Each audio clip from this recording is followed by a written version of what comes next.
Hello friends, मैं अंबिका कुमारी और आप देख रहे हैं लेट्स लर्न विथ अंबिका। कैसे हैं आप सभी? उम्मीद है बहुत अच्छे होंगे। और यहाँ पे जो है आपको हिंदी साहित्य का क्लास लेकर के मैं प्रस्तुत हुई हूँ, जिसके अंदर हम जो है आज रीतिकाल देखने वाले हैं।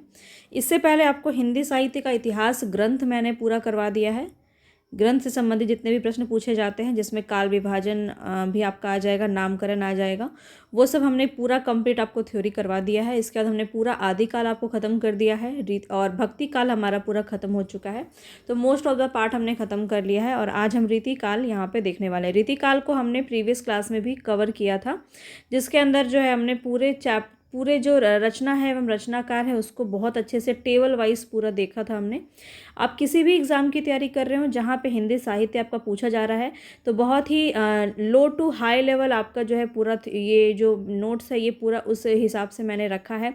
और सारे जो है ऑथेंटिक बुक से आपके रामचंद्र शुक्ल के बुक और नगेंद्र की बुक को मैंने प्रेफरेंस में लिया है और उसी से ये आपका पूरा नोट्स यहाँ पे कंप्लीट कराया गया है। ठीक है, तो जितने भी लोग ये नोट्स लेना चाहते हैं वो ले सकते हैं। नंबर आपको मिल जाएगा डिस्क्रिप्शन बॉक्स में, और चाहे तो मैं आपको यहाँ पे बता भी देती हूँ, 7992287750। ठीक है, तो ये है आपका यहाँ पे नंबर। इस नंबर को आप नोट कर सकते हैं, 7992287750। इस पे आपको पूरी नोट्स मिल जाएगी हिंदी साहित्य की, प्लस आपको 10,000 प्लस क्वेश्चन प्रैक्टिस भी आपको यहाँ पे दिया जाएगा। सारे टॉपिक वाइज दिए जाएंगे।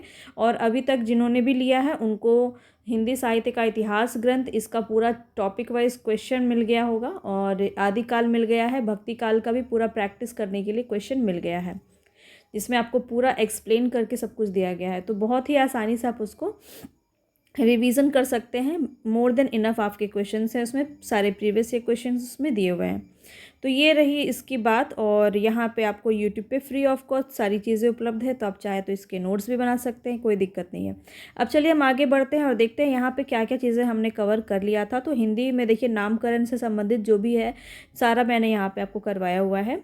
ये सब कंप्लीट होने के बाद आप जो है पूरा स्रोत यहाँ पे रीतिकाल का क्या स्रोत है, कहाँ से जो है इन सभी साहित्यकार को उठाया गया है, वो भी यहाँ पे हमने बात कर लिया है। इसका वर्गीकरण किस प्रकार से हुआ है आप सभी जानते हैं, 3 प्रकार से, रीतिबद्ध, रीतिमुक्त और रीतिसिद्ध कवि के नाम से ये है। और इसमें कौन कौन से कवि आते हैं ये सब भी हमने बहुत अच्छे से डिटेल में सभी चीज़ें इस पर हमने डिस्कस कर लिया है।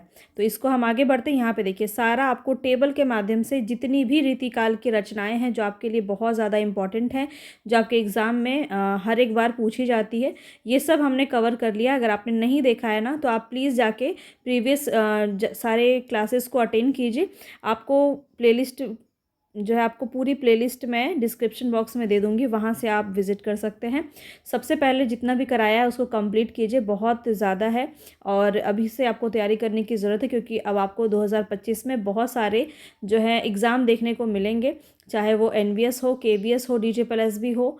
DSSS का थोड़ा सा इम्पॉसिबल सा है, क्योंकि वो अभी उसमें टाइम लगेगा DSSS के एग्ज़ाम में। पर यहाँ पर हम देखें तो BPSC सबसे ज़्यादा अभी मोस्ट इम्पॉर्टेंट हो रहा है, क्योंकि BPSC आपका TRE4 भी आने वाला है। तो आपको जो है डिटेल में पढ़ने की ज़रूरत है, क्योंकि यहाँ पे देखिए साहित्य से अच्छे क्वेश्चन पूछे जाते हैं, तो आपको सभी चीज़ें कंप्लीट करनी है। ठीक है, और UP TGT PGT का भी यहाँ पे आप बहुत अच्छे से तैयारी कर सकते हैं। जब मैं आपको क्वेश्चन प्रैक्टिस कराऊंगी तो आप देखेंगे ये सारे ही आपके एग्ज़ाम में पूछे गए हैं। तो जितनी बातें मैंने आपको बताई हैं ये सब काफ़ी ज़्यादा इंपॉर्टेंट है। ये देखिए हमने ये सारा कंप्लीट कर लिया है। आज हम वहाँ से स्टार्ट करते हैं जहाँ से हमारा क्लास होना है।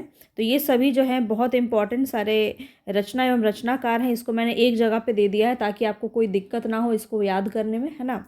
और देखिए यहाँ पे रीतिकाल के कुछ प्रबंध काव्य है। प्रश्न ऐसे पूछ लिया जाएगा कि निम्न में से कौन रीतिकाल के प्रबंध काव्य हैं, तो वहाँ पे आप फंस जाएंगे। तो इसीलिए आपको यहाँ पे सारा कुछ अलग से मैंने करा रखा है कि कौन सा कहाँ पे क्या है। अब रीतिकालीन नाटक भी कुछ हैं जो यहाँ पे आपके दिए गए हैं, इसको हमने कर लिया था। आज हम क्या देखने वाले हैं, रीतिकाल के संबंध में कुछ स्मरणीय तथ्य देखेंगे यहाँ पे, और कवियों के आचारत्व पे क्या बात हुआ है, क्या रामचंद्र शुक्ल ने क्या बात कही है। यहाँ से बहुत ज़्यादा एग्जाम में प्रश्न बनता है, तो डेफिनेटली आपको पूरा क्लास कंप्लीट देखना है, तभी आप जो है यहाँ पे बेनिफिट आपको मिलेगा। और ना सिर्फ आपको क्लास देखना है, साथ ही साथ इसके नोट्स भी आपको बनाने हैं। नोट्स अगर आप नहीं बना पाएंगे तो आप मेरा नोट्स यहाँ पे ले सकते हैं। हाँ, आप अगर जानना चाहते हैं इसका प्राइस तो मैं बता देती हूँ, सिर्फ़ और सिर्फ 299 रुपीज़ मैंने रखा है, जो कि एक मिनिमम मोबाइल चार्ज से भी कम है। तो यहाँ पे आपका जो है इतना कम प्राइस पे आपको पूरा नोट्स हिंदी साहित्य का उपलब्ध हो जाएगा, जो नंबर मैंने दिया है उस पे, ठीक है। अब बात रही यहाँ पे, तो हम क्या-क्या आज देखने वाले हैं। तो देखिए, पहले हम देखेंगे रीति, देखिए शुक्ल जी के जो स्टेटमेंट है वो काफ़ी ज़्यादा आपके एग्ज़ाम में पूछे गए हैं। तो उसको हम देखेंगे कि किस प्रकार के श्रेणी में जो है हिंदी काल के कवियों को रखा है उन्होंने। तो उस पर हम बात करेंगे, रीतिकाल के प्रमुख प्रवृत्तियों पर बात करेंगे, कि यहाँ पे जो है क्वेश्चन आपकी रचना एवं रचनाकार से अलग आपका देखिए पैटर्न चेंज होता जा रहा है। अब सिर्फ आपको रचना और रचनाकार नहीं पूछा जाता है, तो उससे थोड़ा सा अंदर जाके आपके प्रश्न बन रहे हैं। तो इसके बिहाफ में अगर हम देखें, तो रीतिकाल की प्रमुख प्रवृत्तियों पर हम बात करेंगे। क्या होता है रीति निरूपण, क्या होता है आपका काव्य निरूपण, ठीक है, क्या होता है आपका काव्य रचना को कौन मानते हैं, कौन रीति निरूपण एवं काव्य रचना को समान महत्व देते हैं, कौन कवि कर्म को महत्व देते हैं, इन सभी चीज़ों पर हम चर्चा करेंगे। और यहाँ से देखिए काफ़ी प्रश्न बनता है, सर्वांग निरूपण क्या होता है। तो सर्वांग निरूपण को हम देखेंगे, दो तरह के होते हैं आपके, सर्वांग निरूपण और एक विशिष्टांग निरूपक। तो ये दो हम देखने वाले हैं, ठीक है। प्रश्न आपका इस प्रकार से भी पूछा जाएगा कि कौन रीति मुक्त प्रबंधकार हैं, निम्न में से कौन रीति मुक्त शुक्तिकार हैं, की श्रेणी में आते हैं। तो ये सब आज बहुत अच्छे से हम रीति मुक्त धारा को भी हम बहुत अच्छे से आज कैटेगराइज करके देखने वाले हैं। तो पूरा वीडियो बहुत ही अच्छा पैकेज आपका रहने वाला है, तो इसको बिल्कुल भी स्किप मत कीजिएगा। इसके बाद जो है आपका रीतिकाल का प्रमुख कवि जितना भी है, जैसे कि आज हम देखेंगे केशवदास, मतीराम भूषण। ये सारा होने के बाद अगर टाइम बचता है तो ये 3 कवि आज हम अच्छे से डिटेल में देखेंगे इनके बारे में। और इसके बाद जो हमारा नेक्स्ट क्लास होगा उसमें हम बिहारी दास को देखेंगे, क्योंकि बहुत इंपॉर्टेंट है। पद्माकर हो गए, ये सभी से प्रश्न आपके जो है अच्छे से पूछे जाते हैं, थोड़े डिटेल में पूछे जाते हैं।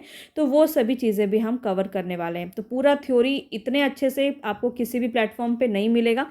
तो यहाँ पर आपको बहुत ही ईज़िली सभी चीज़ें कवर करवाई जाएंगी। बस आपको वीडियो में अंत तक बने रहना है। पसंद आ रहा है तो प्लीज़ एक लाइक तो कर ही सकते हैं, लाइक कर दीजिए, जल्दी जा कर के लाइक कर दीजिए, ताकि मुझे भी थोड़ा मोटिवेशन मिले, है ना। लाइक करके साथ ही साथ जो भी आपको पसंद आ रहा है, ना पसंद आ रहा है, वो कमेंट में ज़रूर लिखिए। आपका फीडबैक भी काफ़ी इंपॉर्टेंट होता है।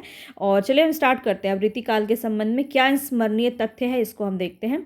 तो देखिए यहाँ पर सबसे पहले अगर हम बात करें, तो रीति निरूपण की प्रवृत्ति भक्ति काल से ही प्रारंभ हो गई थी। सूरदास, देखिए यहाँ पे अगर हम देखें तो भक्ति काल में कौन सी रचना है जहाँ पे रीति निरूपण की दृष्टि देखने को मिली है। क्या होता है रीति निरूपण, इसको भी हम समझेंगे तसल्ली से। तो देखिए रीति निरूपण क्या होता है, तो जहाँ पे आपको बिल्कुल छंद में, रस में बांध कर जो चीज़ें करी जाती हैं। तो जैसे कि सूरदास की साहित्य लहरी, नंददास की रस मंजरी और कृपा राम की हित तरंगिनी। ये नाम भी आप इम्पॉर्टेंट है बहुत ज़्यादा, इसको याद रखेंगे। क्यों, आप इसका छोटा सा नोट्स भी बना सकते हैं कि साहित्य लहरी किसकी है, सूरदास की है, जो काफ़ी ज़्यादा सीधा सीधा प्रश्न यहाँ से आपका पूछ लिया जाएगा। एक एक लाइन काफ़ी इंपॉर्टेंट है और यहाँ से आपके एग्जाम में पूछे गए। DSSB के एग्जाम में काफ़ी ज़्यादा यहाँ से प्रश्न बने हैं और UP TGT PGT में भी बहुत ज़्यादा यहाँ से प्रश्न बने हैं। लेकिन इस बार अगर हम देखें BPSC में भी आपका जो है शुक्ल जी के स्टेटमेंट से क्वेश्चन बनाए, भक्ति काल से बनाए, हो सकता है इस बार रीति काल से बन जाए। तो आपको सभी चीज़ें ध्यान से समझनी है, ठीक है। तो यहाँ पे इस प्रवृत्ति में उपलब्ध है रीति निरूपण, ठीक है। तो भक्ति काल से ही ये जो है ये शुरू हो गया था। चरखारी के मोहनलाल मिश्र ने श्रृंगार सागर नाम का ग्रंथ लिखा, जिसमें श्रृंगार रस का सांगोपांग विवेचन हुआ है। अब ये सांगोपांग विवेचन होता क्या है, तो बस आप छोटा सा सिंपल सा भाषा में समझिए। तो इसका मतलब होता है कि एक जैसे कि बिल्कुल व्यवस्थित तरीके से अगर हम किसी फूल को अच्छे से माला में पिरो लेते हैं, तो उसी प्रकार से जो है यहाँ पे जो इनकी रचनाएं होती थी वो पूरी तरह से अलंकार छंद से गुथी हुई होती थी। तो वैसी जो होती थी उसको हम रीति निरूपण कहते थे। क्लियर है। अब देखिए इसी प्रकार के कर्नेश कवि ने कर्णाभरण, श्रुति भूषण एवं भूप भूषण नामक अलंकार ग्रंथों की रचना की। तो ये अलंकार ग्रंथ है किनके द्वारा रचित है, कर्नेश कवि के द्वारा रचित है। कर्णाभरण काफ़ी पूछा जाता है, इंपॉर्टेंट है, इसको आप नोट करेंगे। श्रुति भूषण, भूप भूषण, ये भी इन्हीं की रचनाएं हैं। तो चलिए आगे देखते हैं। नेक्स्ट क्या इंपॉर्टेंट है, देखिए ये भी प्रश्न आपका काफ़ी ज़्यादा पूछा जा। नेक्स्ट है आपका रामचंद्र शुक्ल के अनुसार हिंदी में केशव को यह श्रेय है कि उन्होंने सभी काव्यांगों का निरूपण सर्वप्रथम शास्त्रीय पद्धति पर किया। बहुत ही इंपॉर्टेंट पॉइंट है, इसको भी आप अच्छे से समझिए कि इन्होंने क्लासिकल वे में, यानी कि शास्त्रीय पद्धति मतलब बिल्कुल ऑथेंटिक वे में जो है इन्होंने काव्यांग निरूपण को सर्वप्रथम इन्होंने प्रयोग किया था। इनकी रचनाएं जो है वो काफ़ी ज़्यादा आपके काव्यांग निरूपण से संबंधित रहे हैं। तो किंतु हिंदी में रीति ग्रंथों की अविरल परंपरा केशव की कविप्रिया की रचना 50 वर्ष बाद प्रारंभ हुई। तो यहाँ पे जो कहा जा रहा है कविप्रिया जो है केशव की रचना, वो 50 वर्ष के बाद जो है प्रारंभ हुई। और केशव का काव्यांग निरूपण जो है भामा और उद्भट की परंपरा का है, जबकि परवर्ती रीति आचार्य जितने भी थे उनका काव्यांग निरूपण किसके आधार पे है, आनंदवर्धन, मम्मट और विश्वनाथ की परंपरा का है।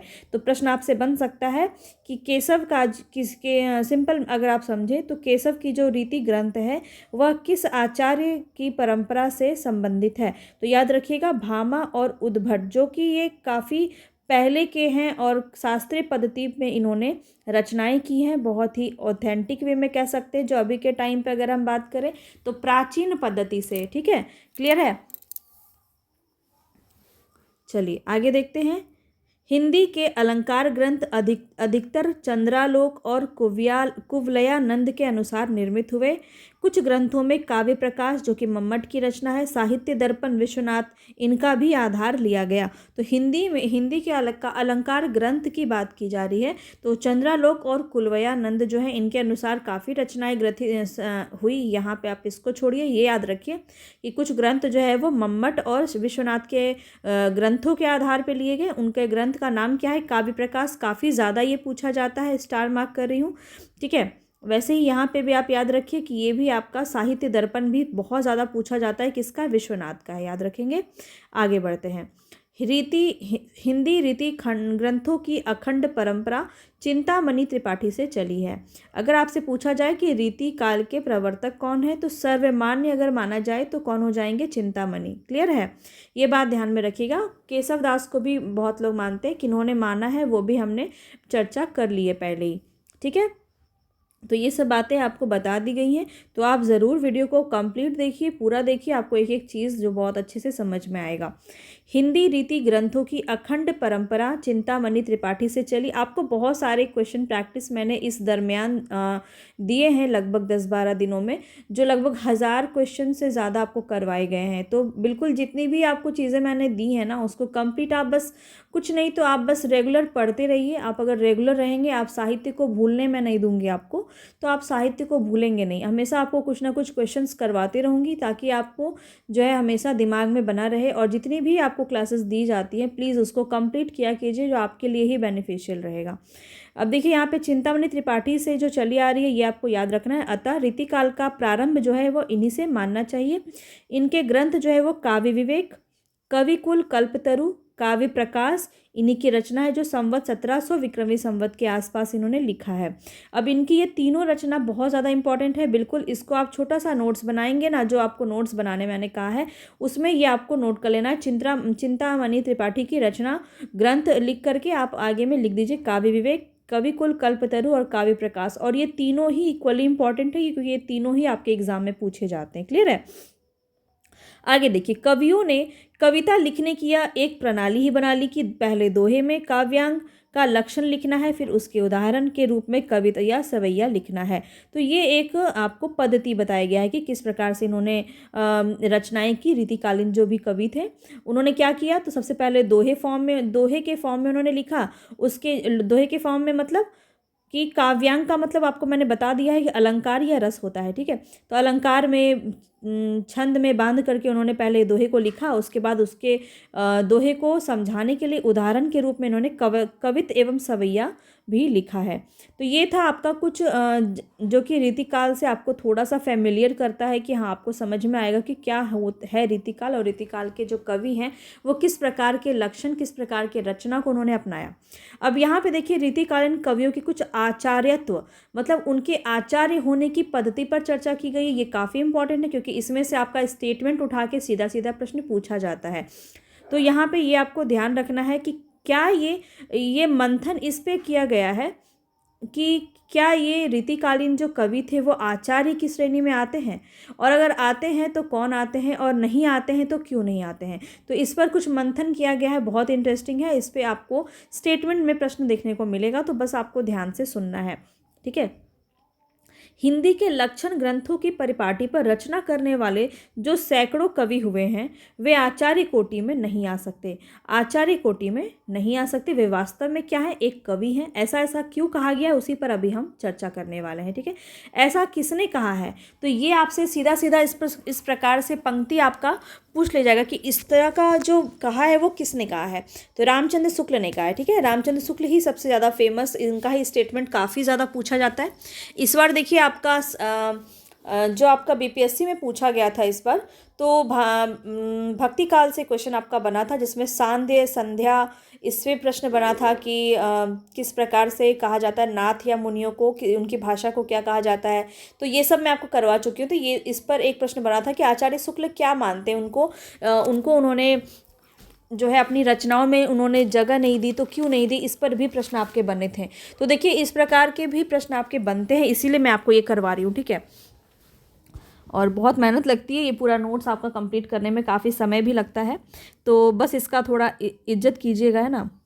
क्योंकि इज्जत करने का मतलब है इसको अच्छे से पढ़िएगा। आपको जो नोट्स मिलता है प्लीज़ उसको कंप्लीट पढ़िएगा, और कम पैसे में सारी चीज़ें मिल रही है, इसका मतलब ये नहीं है कि आप उसको नेगलेक्ट करें, क्योंकि इतना अच्छा कंटेंट आपको कहीं भी नहीं मिलेगा। ये 7,000 आपके अच्छे अच्छे नोट्स मिलते हैं, जो 7,000 8,000 के होते हैं करीबन, और उसमें भी आपको इस तरह से पूरा डिस्क्राइब नहीं किया जाता है। मैं अपने एक्सपीरियंस से आपको बता रही हूँ।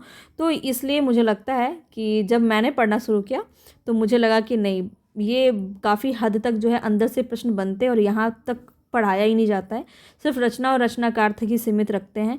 तो ये आपको ध्यान में रखना है, ठीक है। अब देखिए यहाँ पे हम देखेंगे कुछ ऐसे ऐसे तत्व, ऐसे ऐसे जो पंक्ति है जो आपके एग्जाम में पूछी जा सकती है, ठीक है। तो वो हम देख लेते हैं। तो आचार्यत्व के लिए जिस सूक्ष्म विवेचन की शक्ति और पर्यालोचन शक्ति की आवश्यकता होती है, उसका अभाव इन कवियों में देखा गया है। ये किसका कहना है, आचार्य शुक्ल का ही है, अभी हम सारा पढ़ने वाले हैं, ठीक है। तो इन्होंने ये कहा है। तो जो यहाँ आचार्यत्व मतलब आचार्य की श्रेणी मानने के लिए जिस सूक्ष्म विवेचन की ज़रूरत होती है, ठीक है, जिस सूक्ष्म विवेचन की ज़रूरत होती है, जो जैसी विवेचना होनी चाहिए वैसी इसमें नहीं है, इस प्रकार के कवियों में जो है इसका अभाव है। और आगे क्या कहा है इन्होंने, तो काव्यांगों का विस्तृत विवेचन, तर्क द्वारा खंडन मंडन एवं नवीन सिद्धांतों का प्रतिपादन भी हिंदी रीति ग्रंथों में नहीं हुआ है।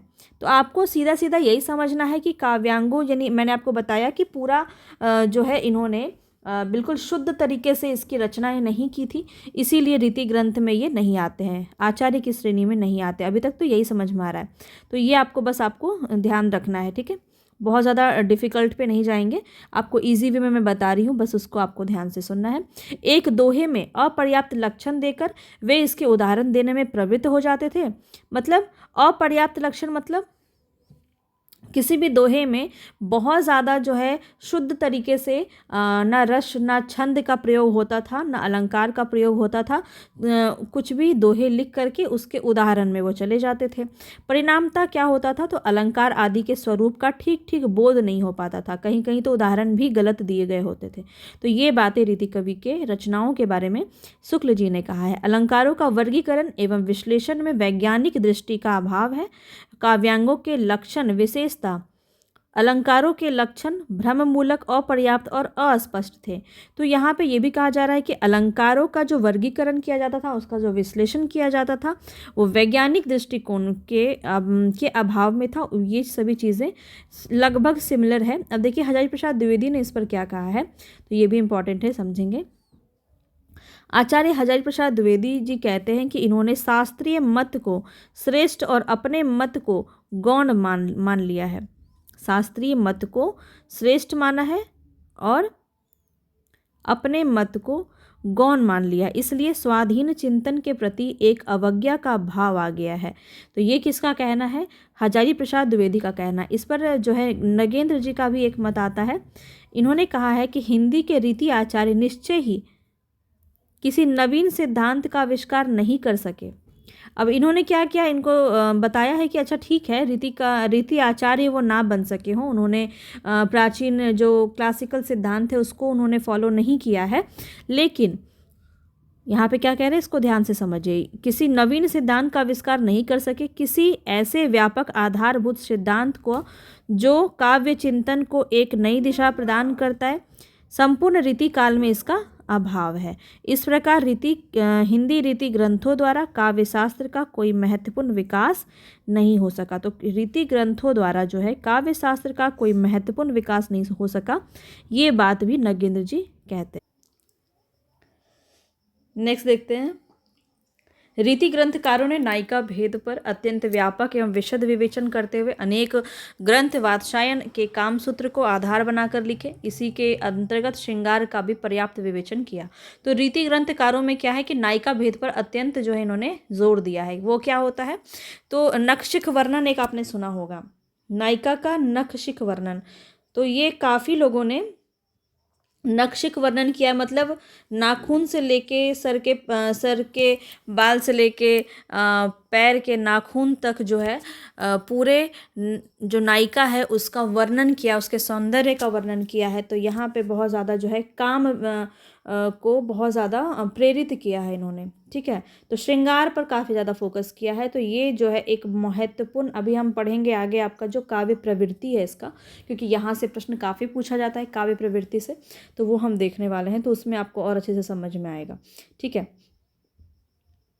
आगे देखिए, तो रीतिकाल के इन लक्षण ग्रंथकारों ने श्रृंगार रस निरूपण के नाम पर विलासी राजाओं एवं दरबारी को श्रृंगार रस का अत्यधिक चित्रण किया है। तो यहाँ पे भी वही बात कही जा रही है कि यहाँ पे सबसे ज़्यादा जो रीतिकाल में है जो लक्षण है जो ग्रंथ का, वो ये रहा कि श्रृंगार रस का निरूपण इन्होंने बहुत ज़्यादा किया है। जो विलासी राजाएं हैं, जो राजा हैं, उनको खुश करने के लिए, उनको प्रसन्न करने के लिए जो है उनकी वीरतापूर्वक वर्णन इन्होंने किया है, प्रशस्ति गान इन्होंने किया है, श्रृंगार का वर्णन किया है, इनके युद्ध का वृतांत इन्होंने वर्णन किया है, इनकी वीरता का बखान किया है।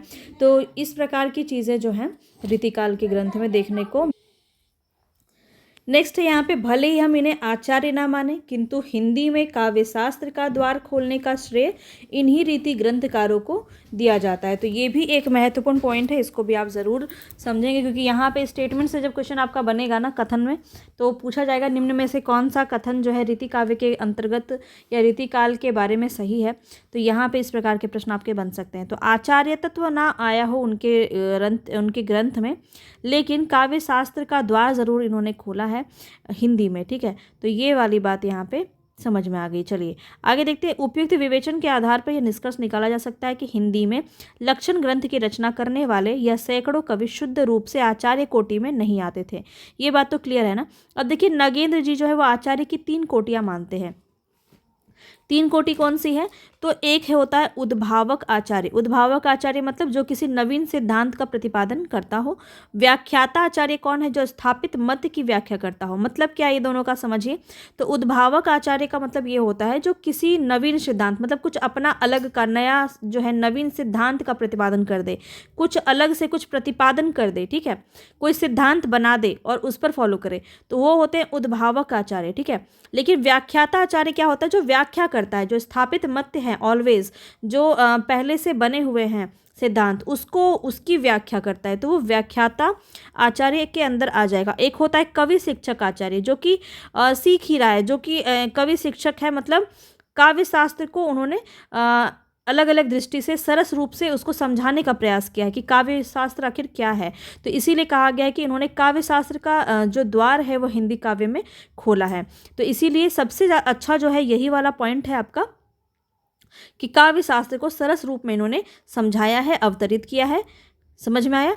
तो यहाँ पे देखिए, निश्चय ही यह ग्रंथकर जो है प्रथम वर्ग के आचार्य नहीं है, क्योंकि इन्होंने किसी नवीन सिद्धांत का प्रतिपादन नहीं किया है। ये बात आपको ध्यान रखना है कि रीति ग्रंथकार जितने भी हैं उन्होंने किसी भी प्रकार के नवीन सिद्धांत का प्रतिपादन नहीं किया है। वे द्वितीय वर्ग के आने वाले व्याख्याता आचार्य भी नहीं है, मतलब उन्होंने कोई जो पहले से स्थापित मत है उसकी व्याख्या भी इन्होंने नहीं की है। इन्होंने तो कुछ अलग ही किया। इन्होंने क्या किया है, तो क्योंकि इन्होंने स्थापित मत की व्याख्या करने का काम भी नहीं किया है, वे तृतीय वर्ग के अंदर आते हैं, जो कवि शिक्षक आचार्य माने जा सकते हैं। कैसे, तो देखिए यहाँ पे लिखा है क्योंकि उन्होंने लक्षण ग्रंथ लिखकर काव्य शास्त्र की परंपरा को सरस रूप से हिंदी में अवतरित करने का एक सराहनीय कार्य किया है। तो यहाँ से आपको ये समझ में आ गया होगा अब तक कि ये आचार्यत्व की श्रेणी में आते हैं या नहीं आते, किन्होंने इस पर जो है अंकुश लगाया, किन्होंने इसके बारे में बात की है और क्या सभी चीज़ें हैं, ये यहाँ तक आपको क्लियर हो गया होगा। अब हम देखने वाले हैं रीतिकाल कवियों की कुछ प्रमुख प्रवृत्तियाँ। ठीक है, तो क्या है इसकी प्रवृत्ति, यहाँ से क्वेश्चन आपका काफ़ी ज़्यादा पूछा था, तो थोड़ा सा उसको मैंने जो है अच्छे से डिटेल में बताया है, इसको समझेंगे। रीतिकालीन कवियों की प्रमुख प्रवृत्ति तो रीति निरूपण अथवा तथा लक्षण ग्रंथ का निर्माण ही है, तथापि विलासी राजाओं की विलास वृत्ति को तुष्ट करने के लिए इन्होंने श्रृंगार प्रधान रचनाएं भी लिखी। अतः श्रृंगारिकता को भी रीतिकाल की एक मुख्य प्रवृत्ति में स्थान दिया जा सकता है। रीतिकाल की अधिकतर जो कवि हैं वो राजाश्रय में रहे हैं, मतलब राजाओं के आश्रय में रहे हैं। आश्रयदाताओं के दान, पराक्रम आदि का अलंकारिक वर्णन इन्होंने किया है। इनके धन प्राप्ति, जिससे क्या होता था, इनको धन की प्राप्ति होती थी, मतलब अपना घर बार चलाने के लिए जो क्या करते थे, आश्रय जो राजाश्रय में रहते थे, जो भी राजा के आश्रय में रहते थे, दरबार में रहते थे, वो उनकी अलंकारिक वर्णन करते थे, उनकी वीरता का बखान करते थे। राज प्रशस्ति इन्होंने काफ़ी ज़्यादा लिखी हैं। धार्मिक संस्कारों के कारण भक्तिपरक रचनाएं जो हैं करके वह आत्मलाभ भी प्राप्त करते हैं। कुल मिलाकर भक्ति और नीति को भी इन कवियों की प्रवृत्ति में सम्मिलित किया गया है। तो नीति और भक्ति, ये दो बात याद रखिए, यहाँ से भी आपका एक प्रश्न बन जाता है। तो भक्ति और नीति को इन्होंने अपनाया है। ठीक है, अब देखिए इसका हम जो प्रवृत्ति है इसको हम एक एक करके समझते हैं। रीति निरूपण क्या होता है, तो देखेंगे यहाँ पे रीति निरूपण जो कवि है, वर्गीकरण उसको किया गया है काव्यांग परिचायक कवि। अब ये देखिए कि रीति निरूपण के अंदर आपका 3 है। काव्यांग परिचायक कवि, जिसके अंदर ये सभी रचना है, ये काफ़ी इंपॉर्टेंट है और बहुत बार पूछा गया है। सबसे ज़्यादा यहाँ से जो प्रश्न बनते हैं वो जसवंत सिंह से बनते हैं, भाषा भूषण। ठीक है, इसके बाद अगर हम देखें तो दूल्हा की रचना जो है कविकुल कंठाभरण, ये भी काफ़ी बार पूछा गया है। रसभूषण भी पूछा गया है याकूब खां का। इस प्रकार से प्रश्न आपके काफ़ी ज़्यादा पूछे जाते हैं। तो ये हम देखेंगे रीति निरूपण एवं काव्य रचना दोनों को समान महत्व देने वाले कौन कौन कवि हैं, तो यहाँ पे आपका ये प्रश्न बन जाता है। फिर कवि कर्म को महत्व देने वाले रीतिकाल ग्रंथ कौन है, तो वो भी हम यहाँ पे देखने वाले हैं। ठीक है, इसके बाद हम जानेंगे कि सर्वांग निरूपक और विशिष्टांग निरूपक क्या होता है। तो चलिए देख लेते हैं फटाफट से। तो काव्यांग परिचायक कवि क्या हो गया, इन कवियों का उद्देश्य क्या है, काव्यांगों का परिचय देना, अपनी कवित्व शक्ति का परिचय देना नहीं। मतलब यहाँ पे जो काव्यांग है, काव्य के जो भी अंग हैं उसका परिचय यहाँ पर देना इनका मेन मकसद होता है। यही कारण है कि इन कवियों ने लक्षण के साथ साथ जो उदाहरण दिए हैं वे या तो अन्य कवियों के हैं या फिर इतने संक्षिप्त हैं कि इनसे कविता का विशेष बोध नहीं होता। इस प्रकार के कुछ कवि हैं, तो वो आपके काव्यांग परिचायक कवि के अंतर्गत आते हैं। इसकी बस रचना याद रखिए क्योंकि यहाँ से प्रश्न बनता है। जसवंत सिंह की रचना है भाषाभूषण, रसिक सुमति की रचना है अलंकार चंद्रोदय, याकूब खां की रचना है रसभूषण, बहुत इंपॉर्टेंट है। दलपति राय बंसीधर की रचना है अलंकार रत्नाकर, गोविंद की है कर्णाभरण, दुल्हा की है कवि कुल कंठाभरण और रस रूप की रचना है तुलसी भूषण। तो इसको ज़रूर अच्छे से आप समझ लेंगे। रीति निरूपण एवं काव्य रचना को समान महत्व देने वाले कवि के अंदर आते हैं आपके चिंतामणि, मतिराम भूषण देव, कुलपति मिश्र, श्रीपति पद्माकर और ग्वाल। इनके रीति निरूपक ग्रंथ भी यहाँ पे आपको इसी प्रकार से इन्होंने लिखा है। मतलब रीति निरूपण और काव्य रचना दोनों को महत्व दिया है। इनकी रचनाओं में ये दोनों ही चीज़ें देखने को मिलती है। क्या है ये, तो इस वर्ग में आने वाले जो कवि हैं उनका उद्देश्य क्या है, रीति कर्म और कवि कर्म इन दोनों को समान महत्व देना। ऐसे ग्रंथों में लक्षण और उदाहरण दोनों ही कवियों द्वारा रचित होते थे। मतलब जो ऊपर हमने पढ़ा अभी परिचायक वाला, उसमें क्या था कि जो उस किसी कवि के बारे में जो भी उन्होंने लिखा है उन कवि का ही लाइन उठा करके वो उदाहरण में भी लिखते थे। पर यहाँ पे इन्होंने खुद से किया है, मतलब रीति कर्म भी इन्होंने खुद किया और कवि का कर्म भी इन्होंने समान महत्व दिया है। तो ये बात यहाँ पे कही जा रही है। उदाहरण में देखिए तो इन्होंने सरसता का ध्यान दिया है बहुत ज़्यादा, और प्रमुख कवि कौन है ये तो हमने देख ही लिया। अब देखिए कवि कर्म को ज़्यादा महत्व कौन दिया है, मतलब यहाँ पे ये कहने का मतलब कि रीति निरूपण पे इतना ध्यान नहीं दिया है, रीति कर्म पे ध्यान नहीं दिया है, कवि कर्म पे ध्यान दिया है। तो इसमें कौन आता है, इस वर्ग के कवियों ने काव्यांगों का लक्षण देना आवश्यक नहीं समझा, किंतु रीति तत्व का पूरा ध्यान इन्होंने दिया है काव्य ग्रंथों की रचना की। इसमें आपके आते हैं विश्वनाथ प्रसाद मिश्र, इन्हीं कवियों के रीति सिद्ध कवि कहे जाते हैं। इस वर्ग में और कौन आता है, तो बिहारी सबसे इम्पॉर्टेंट है। ये याद रखिएगा कि रीति सिद्ध कवि जो हैं वो सिर्फ कवि कर्म पर ध्यान देते हैं, ठीक है। इस प्रकार के प्रश्न बहुत ही ज़्यादा आपके पूछे जाते हैं। कवि कर्म पर ध्यान कौन देता है, तो रीति सिद्ध के कवि भूपति, चंदन और मतीराम भी इसके अंदर आ जाएंगे। मतीराम तो आपके जो है रीति मुक्त में भी आते हैं, पर यहाँ पे भी आपको देखने को मिलते हैं। उनकी लिखी सतसैया, नखशिख वर्णन संबंधी ग्रंथ और स्फुट छंद जो है इसी प्रकार की रचनाएं इन्होंने की हैं। अब आगे देखिए, रीति निरूपण जो है इस पे दो प्रकार के होते हैं, ये सर्वांग निरूपक और विशिष्टांग निरूपक। तो सर्वांग निरूपक क्या होता है, ऐसे कवि, बहुत ही सिंपल भाषा में लिखा है, आपको आसानी से समझ में आ जाएगा। ऐसे कवि जिन्होंने काव्य लक्षण, काव्य हेतु, काव्य प्रयोजन, पूरा काव्य शास्त्र वाला जो कॉन्सेप्ट है उसको फॉलो किया है जिन्होंने, वो आपका सर्वांग निरूपण के अंदर आता है, ठीक है। तो काव्य हेतु, काव्य लक्षण, काव्य प्रयोजन, काव्य भेद, काव्य शब्द शक्ति, काव्य की आत्मा, रस ध्वनि, काव्य गुण, काव्य दोष, काव्य रीति, अलंकार, छंद का निरूपण अपने ग्रंथ में किया है, वो आपके सर्वांग निरूपक कवि कहे जाते हैं। ऐसे कौन से कवि हैं, तो इसको हम एक बार देख लेते हैं। यहाँ से क्वेश्चन डेफिनेटली पूछा जाएगा, ठीक है। सर्वांग निरूपक के अंतर्गत आते हैं, तो ये आपका पूछा जाता है। इसको ध्यान से आप एक बार देखिए। चिंतामणि सबसे इंपॉर्टेंट है, ये मोस्ट इंपॉर्टेंट है, स्टार मार्क कर रही हूँ। कविकुल, कल्पतरु, ये काफ़ी पूछा जाता है। फिर देव की रचना शब्द रसायन, ये भी जो है आपका सर्वांग निरूपण के अंदर आता है। कुलपति की रचना रस रहस्य, ये भी आपका सर्वांग निरूपण के अंदर आता है। मोस्ट इंपॉर्टेंट भिखारी दास का भी पूछा जाता है। काव्य निर्णय काफ़ी बार पूछा गया है, ये भी आपका सर्वांग निरूपण के अंदर आता है। और भिखारी दास की रचना कौन सी है, या काव्य निर्णय किसकी रचना है, इस प्रकार से प्रश्न काफ़ी बार बने हैं, तो भिखारी दास की है, याद रखेंगे। सोमनाथ की रस पीयूष निधि, अमीर दास का सभा मंडन और जनराज का कविता रस विनोद, ये लगभग सारे ही आपके पूछे गए हैं एग्जाम में, ठीक है। अब आगे बढ़ते हैं विशिष्टांग निरूपण। तो आप अपने आप समझ गए होंगे कि इस प्रकार जो रीति सर्वांग निरूपण में जो नहीं आते हैं वो आपके विशिष्टांग में आ जाएंगे। कैसे, तो रस, अलंकार या छंद का विवेचन इन्होंने किया है। कहीं कहीं इसमें रस अलंकार का विवेचन एक साथ भी किया गया है। तो देव के भाव विलास में या याकूब खां के रस भूषण में इसकी रचनाएं की गई हैं। तो यहाँ पे बहुत ज़्यादा जो है काव्य शास्त्र के हर एक रूप को यहाँ पे फॉलो नहीं किया गया है। विशिष्टांग निरूपण में सिर्फ जो है कुछ रस, अलंकार, छंद का विवेचन किया गया है। क्लियर है। अब देखिए इसकी जो एक और मूलभूत आपकी प्रवृत्ति है रीतिकाल की, वो हो जाएगी श्रृंगारिकता। ये मैंने आपको बता ही दिया, इसमें क्या चीज़ का वर्णन किया गया है, तो श्रृंगारिकता का वर्णन बहुत ज़्यादा किया गया है। शास्त्रीय बंधनों से युक्त है श्रृंगार वर्णन। जो भी की पॉइंट है उसको बस आप ध्यान में रखिए। दूसरा, विलासी राज आश्रयदाताओं की प्रवृत्ति, यहाँ पे अश्लीलता को स्पर्श किया है इन्होंने, और अश्लीलता जो है इसमें देखने को मिली है इनकी रचनाओं में, ये भी बात आपको ध्यान रखना है। इन कवियों के श्रृंगार चित्रण में इंद्रिय सुख की प्रधानता, रूप लिप्सा, माने रूप का जो है वर्णन बहुत ही ज़्यादा किया गया है। भोगेक्षा एवं बाह्य सौंदर्य की प्रधानता भी इसमें दिखाई गई है। संयोग चित्रण या सुख का वर्णन, रति का चित्रण इसमें किया गया है। अश्लीलता का समावेश है इसमें, ठीक है। तो ये श्रृंगारिकता के अंदर ये सभी चीज़ें आपकी आ जाएंगी। अब इसके बाद नेक्स्ट है आपका अलंकारिकता। तो रीतिकालीन काव्य में अलंकार की प्रधानता है।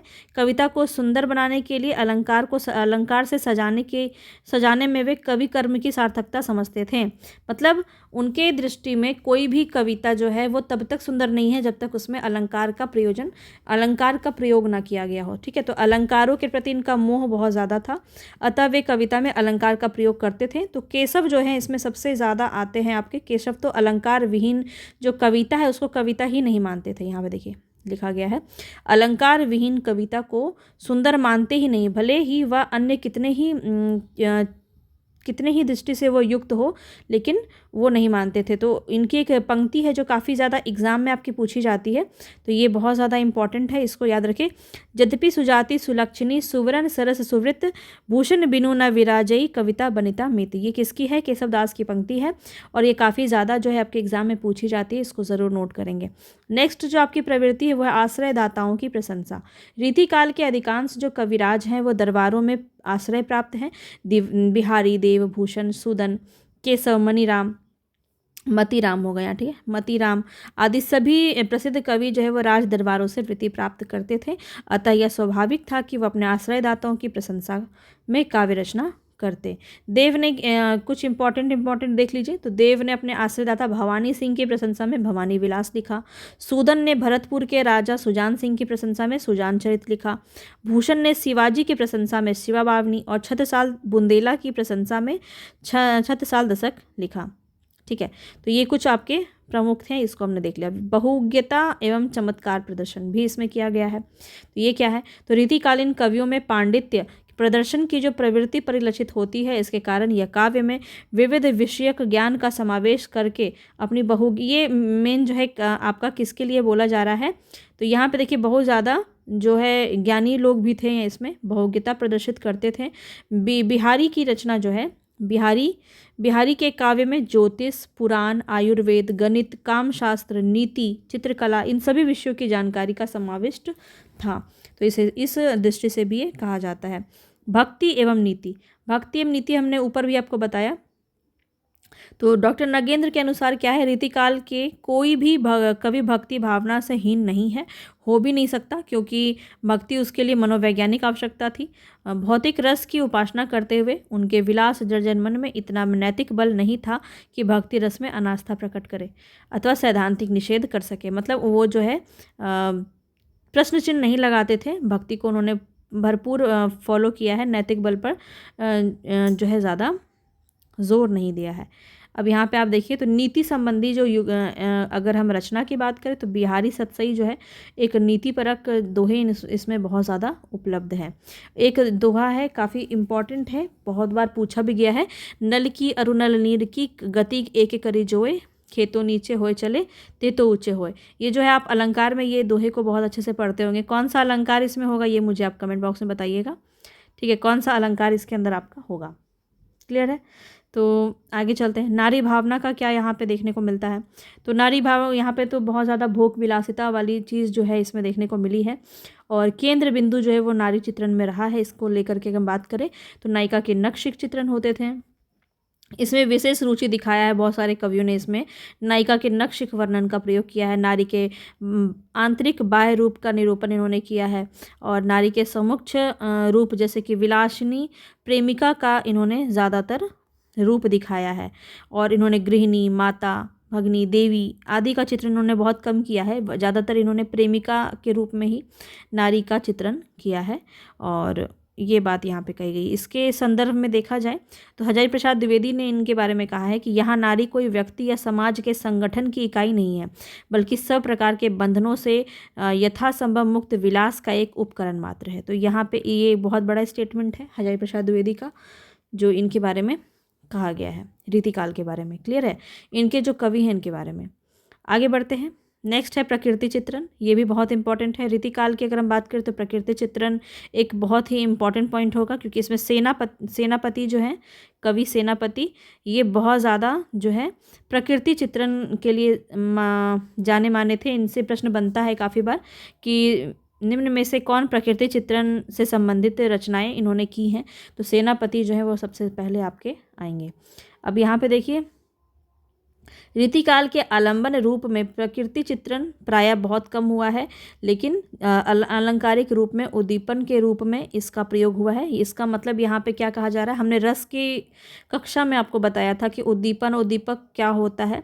तो उद्दीपन मतलब यहाँ पे देखिए किसी चीज़ से अगर हम तुलना कर रहे हैं अलंकारिक रूप में, जैसे कि मान लीजिए हमने कहा कि चांद सा मुखड़ा हमने कहा, तो चांद हमने प्रकृति का यूज़ किया है, तो चांद सा मुखड़ा क्या दिखा रहा है आपका, अलंकार का प्रयोग करके, उद्दीपन का प्रयोग करके जो है हमने किसी के रूप का वर्णन किया है। तो यहाँ पे है सबसे ज़्यादा इसी प्रकार का वर्णन देखने को मिला है। परंपरागत रूप से षड ऋतु वर्णन, 12 मासा का चित्रण भी उपलब्ध है इसमें, और मौलिकता नवीनता कोई इसमें देखने को नहीं मिली है।